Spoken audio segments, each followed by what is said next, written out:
Welcome back. We are here with another edition of the weekly market snapshot for the new year, residential real estate in the week ending January 9th, 2023. I think we're going to probably see some more open houses open up. So let's see what happened. Residential closed listings for the first week of the year were low at 881 versus last year at 1,988. It's about, if you look at the graph, it's pretty much the same story. It's like we're going into a winter season, which we sort of are, but in real estate, there really isn't there's a little bit of a slow season, but things have changed so much in the last few years that this isn't surprising, but it's a little surprising, if that makes any sense. Residential listings under contract were 1510 versus last year at 2171 and last week at 1296. So people were out shopping and purchasing homes during the first week of the year when they were off from work. Residential new listings were up higher at 3,680. We always say in real estate at the beginning of the year, get your house listed. This is the time to move. And previous new year was 4,261. But look at the difference between last week and this week, 2,288 versus 3,680. People are putting their houses up for sale right now. This is a great time with everything stabilizing to get that going. Residential rented listings, a little bit shocking to me, were down to 293 versus last year at 505 and last week at 657. It's only a little bit shocking because sometimes I think that people will move right after the new year on the 2nd or the 3rd because they're off that week. But I can see that they were moving out right after Christmas.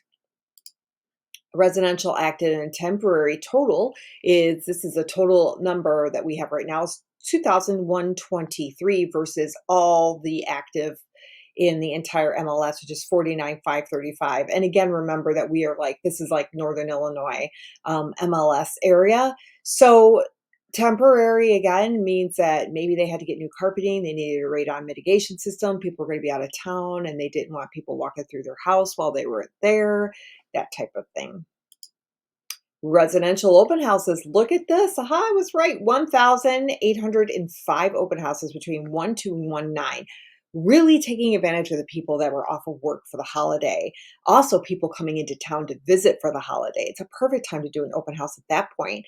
The week before, it makes sense, was 246. And then the week before that, was coming up to Christmas, was 108. That totally makes sense. These 2 weeks, people are celebrating their families and we don't want to do an open house, but then they realize they got to get going. This is the impact of COVID-19 to real estate showings in Emerald. There's not much of an impact anymore. Residential sold price. Here we go. This does exclude rental, like it says. So the current year median sold price is 261,750 versus last year 265. So you see how prices have dropped just a little bit. The market is really starting to stabilize. Residential rented price, though, those still go up, $1,900, which is, again, I say this every time, a lot more than a lot of people pay for their mortgages. I know it's a lot more than my mortgage. So $1,900 versus $1,600 the year before. And just the week before, look at that, 1,600. Excuse me, $1,600. So it went up in 1 month, $300 on the current year median, so rented price. So if you don't really have to rent or you're confused about whether or not you have to rent, please reach out to me. I can shoot you over to some great mortgage brokers who can help you out. We want to make sure that you're in the best financial position possible for the next 5 years, 10 years, or up through retirement. So please make sure that you reach out if you have any questions. And again, I'm Ruth Frey from Keller Williams Realty Infinity. I am out at Plainfield, Illinois. I am looking forward to talking to you next week. Thanks so much. Bye.